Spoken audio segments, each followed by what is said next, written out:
Three-Eye Atlas, the latest and greatest. Hey, everybody, Rex Bear League Project. Beautiful day today. Beautiful evening right now. And thank you so much for being here with me. I know your time is extremely valuable. So we've got several articles to look at today. We've also got several signals detected. And what does it mean? Well, we're going to talk about it. Professor Loeb has written 3 articles the past, or more than 3 the past couple of days, but 3 in particular that I want to look at. 2 of those are from Professor Loeb, and 1 is from Wired magazine. The first one is, did Three-Eye Atlas just break up near the sun? I hope it didn't break up with me. I've been so far into Three-Eye Atlas lately. We've gotten so close. Also, the first radio signals or radio signal from Comet Three-Eye Atlas. And then this is Wired.com. Now, according to Wired, they say this ends the debate about its nature. An observatory detected the first radio signal from the interstellar object, Three-Eye Atlas. Here's what it means. We're going to talk about that. It was detected by the Meerkat South African Radio Telescope, which is a precursor to the Square Kilometer Array Telescope and will be integrated into the mid-frequency component of SKA. Yeah, pretty cool. And the frequencies detected, so somebody said the other day, Rex, did you know that Three-Eye Atlas is sending the same, it was just like yesterday, Three-Eye Atlas is sending the same signal that they're detecting at Skinwalker Ranch. They're telling them they're coming back. And I was like, whoa, that sounds exciting. I got to look into this. So I looked into it, and the 1.6 gigahertz signal detected at Skinwalker Ranch. There's also a 1.2 gigahertz signal detected at Skinwalker Ranch at the Mesa. We're going to talk about that. Is it similar? Is it the same? Well, you're going to have to wait a minute because I'm going to tell you. I'm saving that for a few minutes down. But I'll tell you what. So today, pretty wild. I get up about 5:30 and take Preston to school. And then I get back home, and then I have to go to Durango to pick up some new tires for the Jeep because there's a special buy 3, get 1 for $1. So I'm like, okay. So I go and I get tires put on the Jeep Gladiator. Cost me like $1,500. And during that time, I managed to get a 38-mile bike ride in. As you can see right here, 37.47 miles. And you can see the timestamp on that. You can follow my numbers on Strava. But anyway, I got a 37-miler in. And then I get back and they're like, oh, yeah, Rex, by the way, the oil's leaking in your Jeep. And I'm like, oh, the oil is leaking in my Jeep. You're like, yeah, it's coming out of the top. And I'm like, what? And so anyway, I was like, oh, great. Now I'm going to have to, just off warranty. The Jeep it's got a little over 100,000 miles on it. It's a diesel. I'm thinking it's going to go 1,000,000 miles. Yeah, by the way, you got an oil leak, Rex. So I'm like, oh, great. So make a long story short, the good news is the oil leak was just from the oil filter, and they got it in time before like all the oil leaked out, but I didn't even know about it. So I had to wait another 4 hours after the bike ride. So I thought, okay, what am I going to do for 4 hours? And I decided to hike up Smelter Mountain. Smelter Mountain, got another 5.5 miles in elevation gain, 1,342 feet elevation gain. So it was a pretty busy day. And I'm like, now I really need to find out what's going on with Three-Eye Atlas. So thank you for listening to my rant. It was amazing. And get your Gladiator barley and Boomer Boost. Go to boomerboost.com. Use the code REX20. You'll get 20% discount. They should call this Gen X Boost. Wow, amazing. Just mix it up, 2 scoops, the Boomer Boost Gladiator barley, mix it in a little water, drink it. Tell you what, let me know how you feel in 30 days. So boomerboost.com, code REX20, 20% off. Plus do the auto shipment, and you can get additional discounts on top of that. Okay, that was a quick, shameless plug. Thank you for listening. Let's get into this, shall we? Let's go. I'm excited. This is exciting news, ladies and gentlemen. Exciting news. We've got signals detected. Did Three-Eye Atlas just break up? What's going on? Well, let's see what's going on. Now, Professor Loeb, I love his sci-fi mind. I really do, because like sci-fi turns into science fact oftentimes. And whether or not this is an alien craft, which probably not, but if you show me that it is, I'm not going to be surprised. It's funny. Oh yeah, I forgot to tell you before we get into this, I've got a friend. I actually do have a friend. I have a friend, not many, but I do have a friend. And my friend, Jimmy Blanchette, I hope you're my friend. Will you be my friend? Will you be my neighbor? Yes, I know. I'm sorry. I will stop. Okay, what was I going to show you? This is what I was going to show you. Jimmy Blanchette. Jimmy Blanchette has 100,000 watt radio, and he's going to send signals directly to 3i Atlas, and we're going to find out what happens. Now, I've had Jimmy on in the past, and I must admit, sometimes Jimmy goes on about numbers and codes and stuff like that. And I'm like, okay, it sounds cool. But this time I'm really going to like ask him questions like, what the hell does that mean? What does that mean, Jimmy? Explain that to me, Jimmy. Like I'm a moron. Just explain it to me so I get it, because he's got all this math, but anyway, so he is going to send signals. He actually did send signals to 3i Atlas. Listen to this. Earlier this morning, I directed my high power rotatable polarity antenna array towards 3i Atlas and initiated my very first dual mode transmission experiment using two distinct signal configurations: conventional electromagnetic radio waves, longitudinal stellar wave mode. What? Only recently did I realize that my own antenna architecture, which is a rotatable polarity antenna array, was inherently optimized to generate true scalar waves, a form of wave capable of propagating faster than the speed of light and penetrating matter effortlessly like a blade through butter.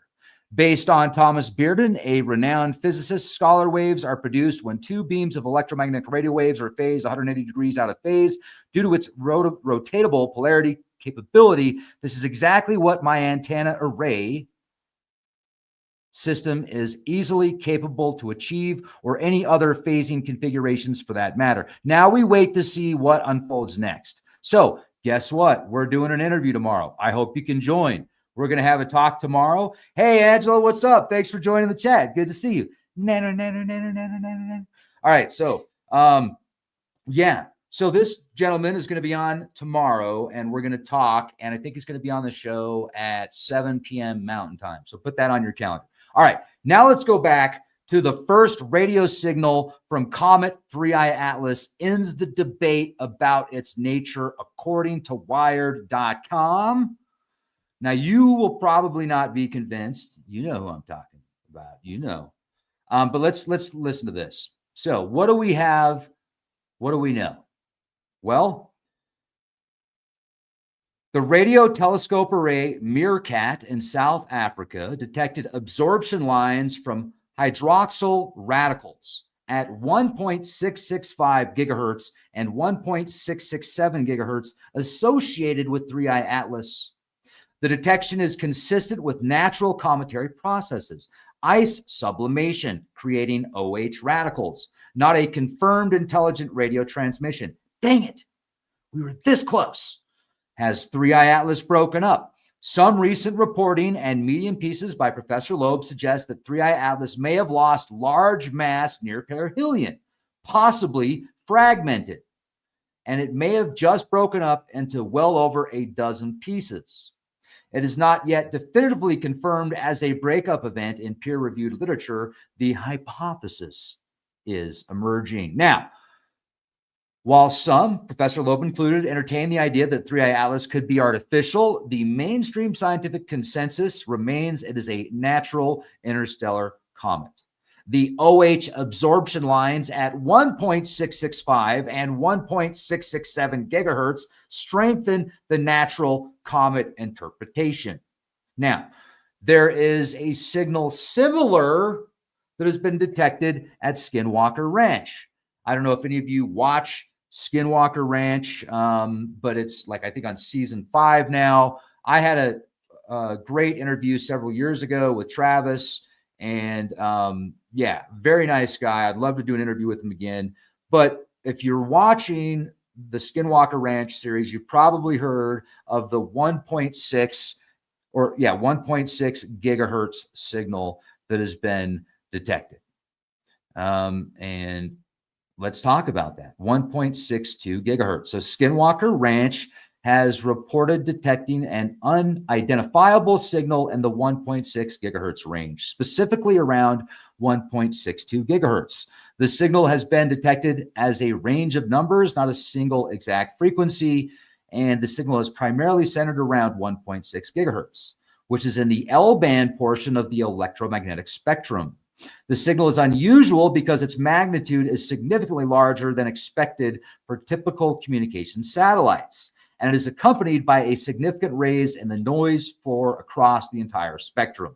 It has also been noted to sometimes appear on other bands, entirely switching from gigahertz to megahertz. So the 1.6 gigahertz band is commonly used for satellite communications, including the Iridium satellite phone network and GPS services, as well as military communications. However, the team and U.S. government officials, specifically from the UAP task force, have stated the specific signal does not match any known identifiable RF signatures, radio frequencies, which adds to the mystery. Direction finding efforts have suggested the signal originates from a spot approximately 2,000 feet over the center of the triangle area on the ranch. So, different signal. Close, but not quite. Pretty cool, but we're still not there. So, let's go back to, did 3i Atlas just break up near the sun? And this image right here is actually, I've got this from, boom, here it is. Michael Weckner, Frank Niebling, and this is just yesterday. So, and these are actually some pretty decent images here of 3i Atlas, and you can see there's tails going all over the place. This thing is active. What's going on? Well, let's talk about it. The quantity, this is what Professor Loeb says. You should subscribe to his Medium page. Just go to Professor Avi Loeb, Medium, and this is a stacked deep image of 3i Atlas taken between 5:08, 5:22 Universal Time, November 9th, through a combination of 5 exposures, each lasting 3 minutes with 2 telescopes. The sunward direction is towards the lower left corner.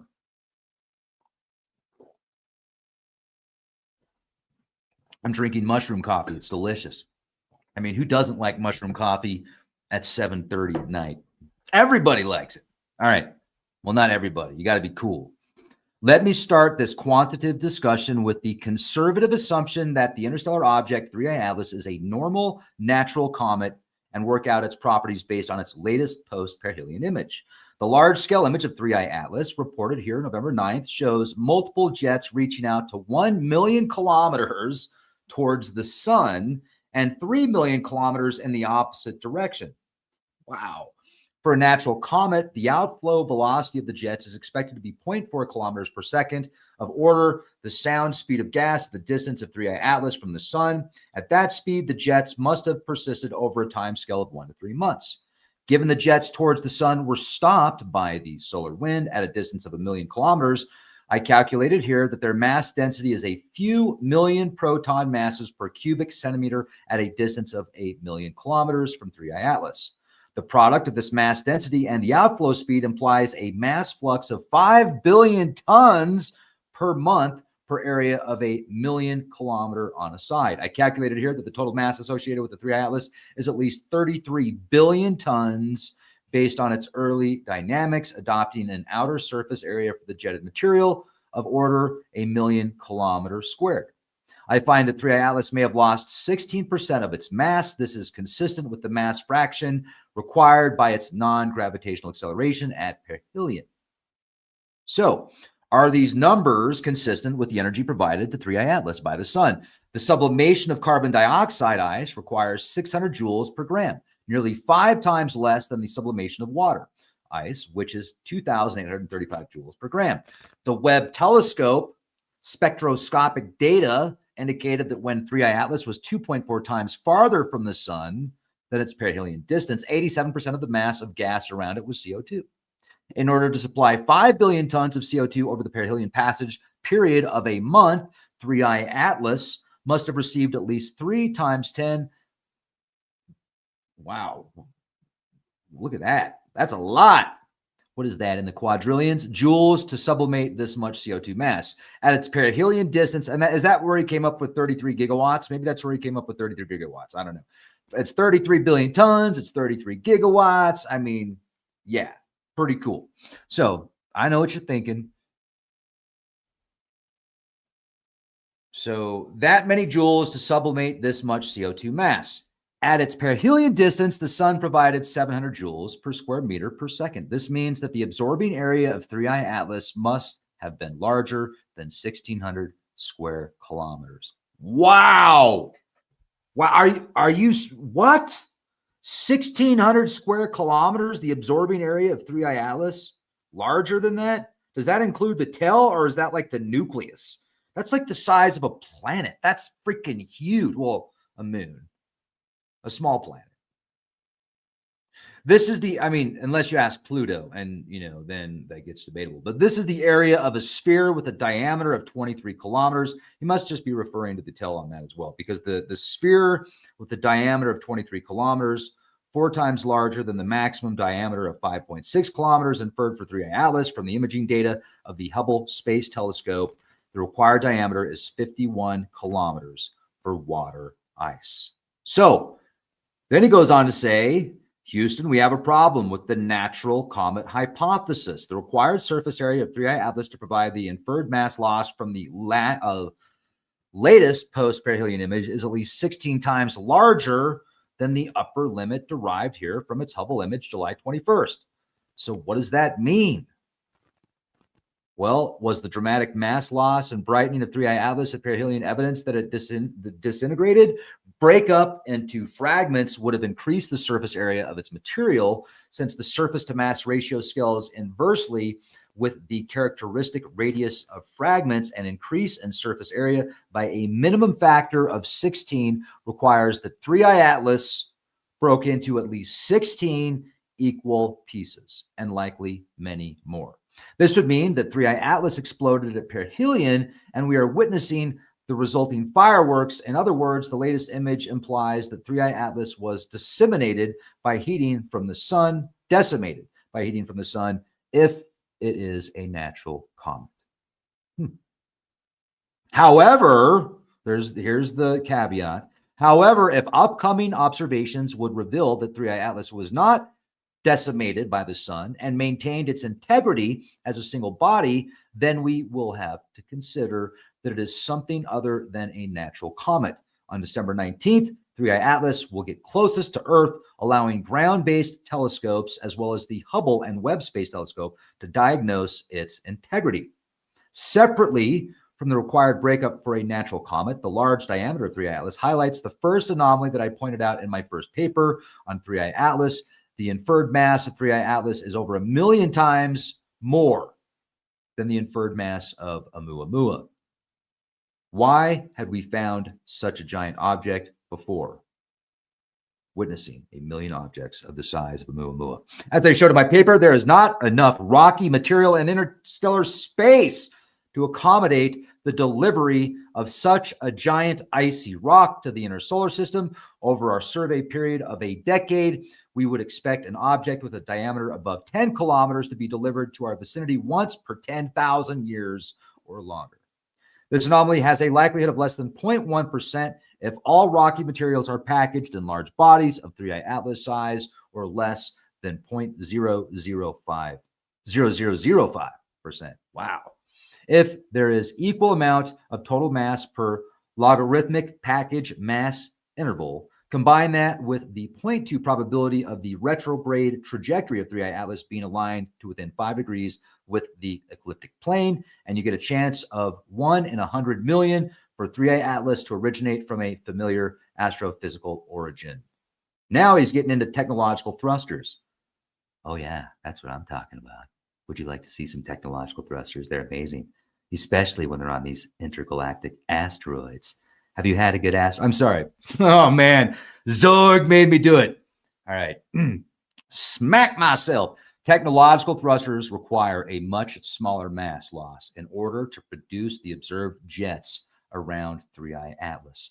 Chemical rockets are propelled by an exhaust speed of 3 to 5 kilometers per second, which is 10 times larger than the maximum ejection speed of volatiles sublimated by sunlight from natural cometary surfaces. Ion thrusters reach an even higher ejection speed of 10 to 50 kilometers per second. Alien tech thrusters might employ yet higher exhaust speeds, reducing the required mass loss by several orders of magnitude and making the required fuel a small of the spacecraft mass. Upcoming spectroscopic observations will determine the velocity, mass flux, and composition of the jets of 3I Atlas. So stay curious. What kind of curious are we talking about here? All right, I will stay curious. Yes. Thank you, Professor Loeb. Very, very awesome paper, man. Science fiction and is one day going to be science fact, right? I mean, we've got Jimmy Blanchett sending 100,000 watts of photon signals, or what is it? Scholar wave signals to 3I Atlas. He did that yesterday, and he's going to tell us about it tomorrow. I'm excited for that. The Meerkat picks up the signal of a 1.665 gigahertz and 1.667 gigahertz, corresponding to hydroxyl radicals. These were detected by the Meerkat radio telescope in South Africa, October 24th. And these signals are absorption lines from hydroxyl radicals. This is considered the first successful radio observation of the object and confirmed it is shedding molecules. The detection was made October 24th, 2025, after earlier attempts in September were unsuccessful. Now, check this out. So I was like, okay, so this is the 1.6, 1.62 gigahertz. If we get into the Skinwalker Ranch, like the signals that they're picking up, so that's not the same as what we see right here. It's close, but it's off by just a little bit. And I was also going to point out this. So hydroxyl radicals, what are they? They're used in industries for advanced oxidation processes to sanitize and decontaminate, including treating water in pools and spas and sanitizing air and surfaces in food processing plants. So what the aliens are doing is they need really clean air. They need there's no air in space. They need really clean space as they're traveling really fast. And they're like, okay, well, we're going to sanitize everything on the way. They're valued for their high reactivity, ability to break down contaminants like pathogens. I mean, there's a lot of pathogens in space, right? They don't want to get any of that. So it's like chlorine. They're like the chlorine bath as it's rotating through space. I love it. Yes. My name is Zorg. I take my mask off. Oh, wait, I can't do it. They're valued for their high reactivity. Yes, we went over that. And for being a safer, greener alternative to some traditional harsh chemicals. The technology is also used for wastewater treatment and in other applications that require powerful oxidation. Also, though, I mean, just so you know, hydroxyl radicals are a key indicator of water ice activity in comets. As they are a direct product of sunlight breaking down water molecules, they are detected through their radio signals, which can be absorbed or emitted by the molecules and have been observed in many comets, including the recent interstellar object 3I Atlas. The presence and characteristics of hydroxyl radicals, such as their production rate and distribution, help astronomers study the composition and behavior of comets. Cool. All right, so probably not. All right, I was like, man, industry, they got to keep it clean. Then I did some research on the Skinwalker Ranch signal. Recent activity at Skinwalker Ranch has involved the detection of strange signals, including a 1.2 gigahertz signal pointed out from a mesa and a 1.6 gigahertz signal identified as possibly representing a form of communication. These signals are unusual, and some, like the 1.6 gigahertz signal, are claimed to be a type of not used by human technology. Some of these findings are featured in the TV series, The Secret of Skinwalker Ranch. So what are these signals used for? Well, 1.2 gigahertz, strong 1.2 gigahertz signal detected when the antenna was pointed at the specific endpoint on a mesa. A 1.6 gigahertz signal, the ranch's team claims to have detected a 1.6 gigahertz signal that may represent a form of intelligent communication. Maybe, doesn't mean it's aliens. Some researchers suggest the signals could be from an extraterrestrial source. as they are detected at a high altitude, and some frequencies are not used by human technology. Also, signal cloning. The team claims that some signals they broadcast during experiments have been cloned by an unknown source. And the bubble phenomenon, the signals and a massive energy source have been associated with an unusual phenomenon called the bubble, which has been detected both in the sky and extending underground. Verification, independent verification of the 1.6 gigahertz signal has been claimed, with a local radio station also picking it up. And in reality, the 1.6 gigahertz band is used by various satellite services and other technologies, and the claim of an unassigned or dangerous frequency is likely a misinterpretation. According to artificial intelligence, this information could be wrong. So the 1.6, primarily used for satellite communications, including GPS, military communications, and certain wireless and electronic devices. The frequency band is valuable for both civilian and military applications because it is reliable, long-distance communication, and it has precise location tracking. Many satellite phones, such as those from Iridium, use frequencies between 1.616 and 1.625, or I'm sorry, 1.626.5 megahertz. That would be, okay, so, yep, so we're in the megahertz range here for communication with their satellites. It is also used by other satellites. So a megahertz is 1 million cycles per second. 1 megahertz is 1 million cycles per second. 1 gigahertz is 1 billion cycles per second. Now the new 6G, 6th generation communications, they're going to be using terahertz waves. And they want to use humans as antennas. It's far out. It's like Blade Runner meets Blade Runner and then Hellraiser. But still the Jetsons, because you got to go to work 9 to 5, even though they've got robots that are going to do that for you. They just want to watch you do it. And then they might give you time out of the pod, but that's a whole other podcast. The global positioning system utilizes a range of frequencies, including approximately 1.6 gigahertz for its satellite signals that allow for precise location tracking. The U.S. military uses the 1.6 gigahertz frequency for secure line of sight communication between ground assets and flying data hubs, which can relay messages to units that are not in direct line of sight. And then the Aero 1 SATCOM. This is a type of satellite communication used for airliners, which can also utilize the 1.6 gigahertz frequency. The frequency is also used in various electronic devices and is being explored for new wireless technologies. The water hole band, which includes the 1.6 gigahertz frequency, is of interest to radio astronomers because it is considered to have a low level of natural background noise, making it a potential channel for receiving extraterrestrial signals. Interesting. Okay. 1.2 gigahertz is used for drones, but now they've gone up to like 5.8 gigahertz on most of them. Amateur radio, scientific research, GPS and satellite navigation is also used in frequencies around 1.2 gigahertz. So it isn't necessarily alien. Aircraft surveillance, wireless mapping for long-range capabilities. So you remember Haim Eshed when he came out several years ago and said, President Trump knows that there is a civilization on Mars underground, and that civilization, they're not ready to make themselves known yet because we don't know enough about space and we don't know enough about spacecraft.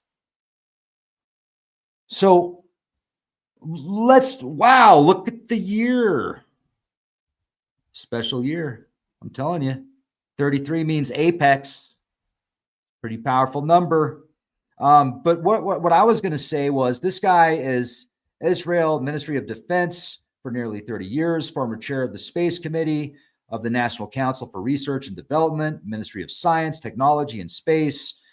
He's also a member of the steering committee of the Israel Space Agency. He's responsible for the launch of 20 Israeli-made satellites, widely cited as the father of Israel's space program. So if anybody's going to come out and say aliens are real, right? I mean, let's not even use the term aliens. A civilization from another planet is real. He's the one, he's going to know. Now, some people think it's disinformation and we can't rule that out, but we also can't rule out that he's telling the truth. And one thing I find very interesting was when he made that comment about how we don't understand space enough. What if that's the biggest conspiracy? What if that's the biggest cover up and the biggest secret is we don't know how space works because they've told us something completely different. And if we really understood the electric nature of the universe and these plasma physics and, comets being charged rocks that are flying through space, building up an electrical charge, and we look at it, we're like, wow, it's growing, it's glowing different colors because it's changing heat, because it's, just so, like, what if that's the biggest secret? So instead of saying, you're right, it's acting like an electric comet that we don't fully understand, we're going to say, well, based upon the traditional cosmology, I think there's also a possibility it could be an alien spacecraft. That's what I'm thinking. And if this thing is the remains of a planet, and if this thing just broke up into a bunch of different pieces coming back from the sun, I have a feeling it didn't break up as much as being said, because that kind of gives the, if it is a interstellar object that has been traveling for billions of years, how come it makes it to our solar system, and it makes its way to the sun, and as it makes its way around the sun, the thing breaks up? Is that the only star it's traveled to and around in the past 5-7 billion years? They just throw out all these numbers. 7 billion years. It could be 10 billion years old. It could be older than the universe itself. It could be from a different dimension, Rex. It could be a time-traveling robot from a different dimension. That's why it travels around the planets the way that it does. It's incredible. Didn't you know that? It's a time-traveling, extraterrestrial, artificial intelligence, superintelligence. Yeah, that's what it is. Cool. Sign me up for that. But I'm really looking forward to what Jimmy's going to say tomorrow. Yeah, I don't think it broke up either. I want to see the high-rise images, don't you? Like, can the government reopen, and can you show us the high-rise images, please?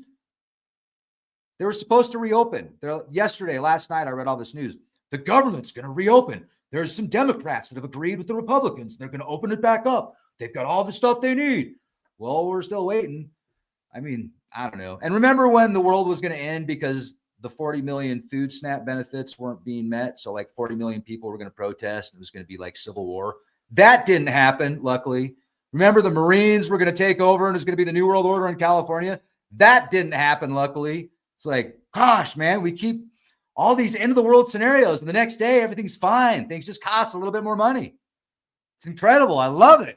It's like every day, the world's going to end tomorrow because the planets are going to align in a certain way where a plasma bubble is going to create this iridium, and the iridium is going to fall from the sky, and then you're going to have acid rain. And then it's like, dude, chill out. Go on a bike ride. Anyway. You want to hear something funny? Check this out. This is funny. So people are like leaving comments before my podcast even start. And so this guy goes, I said, hey, I'm doing a podcast on 3i Atlas. I posted on Facebook, and he responds with a bull and then a turd. And then I said, yes, you are. And he goes, there's no weird signals from 3i Atlas. And I said, you're weird, man. And then he goes, I am? There's no evidence of breakup either. There is very little in the article based on any fact. Thank you, sir. I really appreciate your comments on Facebook. And thank you for watching. A beautiful day today, right? What a beautiful day today. You want to see some more images? You want to see the latest? I got some good stuff, man. I got 3i Atlas. We got Swan. Here, let's look at the check this out. Boom. Check this. Hot off the press from yesterday. 3i Atlas. That's way better than what the ESA shows us. It's amazing how you get better images of like people's personal observatories than a $50 million camera on a $50 million rover on a $500 million program of some rover that's allegedly on Mars showing us pixels. It's like, look at this pixel. Isn't it amazing? Oh, yeah, this is the best.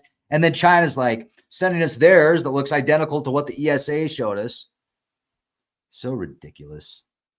That'll be another $500 million, punk. We got your money, sucker.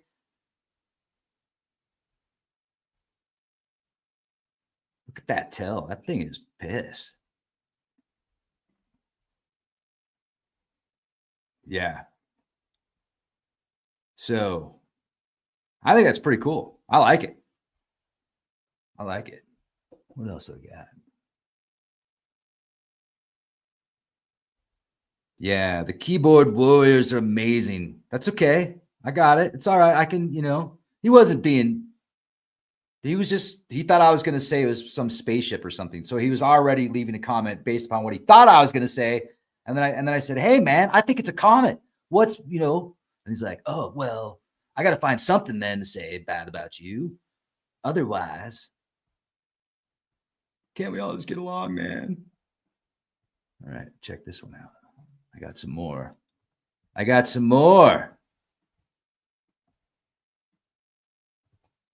Boom. You saw this one, right? Gotta love this.